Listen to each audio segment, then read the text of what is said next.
बात बहुत ही पुरानी है। एक गांव में जिसका नाम महपालपुर था, एक अंधी बुढ़िया रहती थी। वह शिव जी की परम भक्त थी। आंखों से भले ही दिखाई नहीं देता था, परंतु वह सुबह शाम शिव जी की बंदगी में मग्न रहती थी। शिव जी बुढ़िया की भक्ति से बड़े प्रसन्न हुए। उन्होंने सोचा, यह बुढ़िया नित्य हमारा स्मरण करती है, परंतु बदले में कुछ भी नहीं मांगती है। इसे भक्ति का फल तो मिलना ही चाहिए।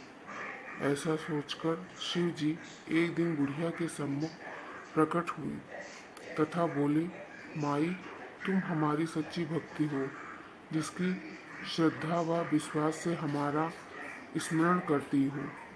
हम उससे प्रसन्न हैं। अतः तुम जो वरदान चाहो हमसे मांग सकती हो। बुढ़िया बोली, प्रभु, मैं तो आपकी भक्ति प्रेम से भाव से करती हूँ। मांगने का तो मैंने कभी सोचा ही नहीं, अतः मुझे कुछ नहीं चाहिए। शिव जी पुनः बोले, हम वरदान देने के लिए आए हैं। बुढ़िया बोली, मुझे मांगना तो नहीं आता। अगर आप कहें तो मैं कल मांग लूँगी। तब तक मैं अपने बेटे व बहू से भी सलाह कर लूँगी। शिव जी कल आने का वादा करके वापस लौट गए। बुढ़िया का एक पुत्र व बहू थे। बुढ़िया ने सारी बात उन्हें बताकर सलाह मांगी। बेटा बोला, माँ, तुम शिव जी से ढेर सारा पैसा मांग लो, हमारी गरीबी दूर हो जाएगी, सब सुख चैन से रहेंगे। बुढ़िया की बहू बोली, नहीं, आप एक सुंदर पोते का वरदान मांगो। वंश को आगे बढ़ाने वाला भी तो चाहिए। बुढ़िया बेटे और बहू की बातें सुनकर असमंजस में पड़ गई। उसने सोचा, यह दोनों तो अपने अपने मतलब की बात कर रहे हैं। बुढ़िया ने पड़ोसियों से सलाह लेने की मन बनाया। पड़ोसन भी एक नेक दिल की थी। उसने बुढ़िया को समझाया कि तुम्हारी सारी जिंदगी तो दुखों में कटी है। अब जो थोड़ा जीवन बचा है वह तो सुख से व्यतीत कर लो। धन अथवा पोते का तुम क्या करोगी? अगर तुम्हारी आंखें ही नहीं हो तो यह सांसारिक वस्तुएं तुम्हारे लिए व्यर्थ हैं। अतः तुम अपने लिए दोनों आंखें मांग लो। बुढ़िया घर लौट आई और बुढ़िया और भी सोच में पड़ गई। उसने सोचा, कुछ ऐसा मांग लूं जिससे मेरा बहू व बेटा सबका भला हो। लेकिन ऐसा क्या हो सकता है? बुढ़िया कभी कुछ मांगने का मन बनाती तो कभी कुछ, परंतु कुछ भी निर्धारित न कर सकी।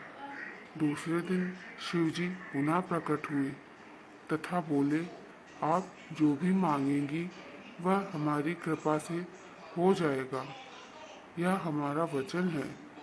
शिव जी के पावन वचन सुनकर बुढ़िया बोली, यदि आप मुझे प्रसन्न हैं तो कृपा मुझे मन इच्छित वरदान दीजिए। मैं अपने पोते को सोने के गिलास में दूध पीते देखना चाहती हूँ। बुढ़िया की बातें सुनकर शिव जी उसकी सादगी व सरलता पर मुस्कुराए। तुमने तो मुझे ठग ही लिया। मैंने तुम्हें एक वरदान मांगने के लिए बोला था, परंतु तुमने तो एक वरदान में ही सब कुछ मांग लिया। तुमने अपने लिए लंबी उम्र तथा दोनों आंखें मांग ली। बेटे के लिए धन व बहू के लिए पोता भी मांग लिया। पोता होगा, ढेर सारा पैसा होगा, तभी तो सोने के गिलास में दूध पिएगा। पोते को देखने के लिए दोनों आंखें भी देनी पड़ेंगी। फिर भी वह बोले, जो तुमने मांगा है वह सब सत्य होगा। यूं कहकर शिव जी अंतर्ध्यान हो गए। कुछ समय पाकर शिव जी की कृपा से बुढ़िया के घर पोता हुआ। बेटे का कारोबार चल निकला तथा बुढ़िया आंखों की रोशनी वापस लौट आई। बुढ़िया अपने परिवार सहित सुखपूर्वक जीवन व्यतीत करने लगी। तो दोस्तों, इस प्रकार से एक बुढ़िया ने शिव जी को आखिर में ठग ही लिया। आपको ये वीडियो पसंद आई हो तो कृपया लाइक सब्सक्राइब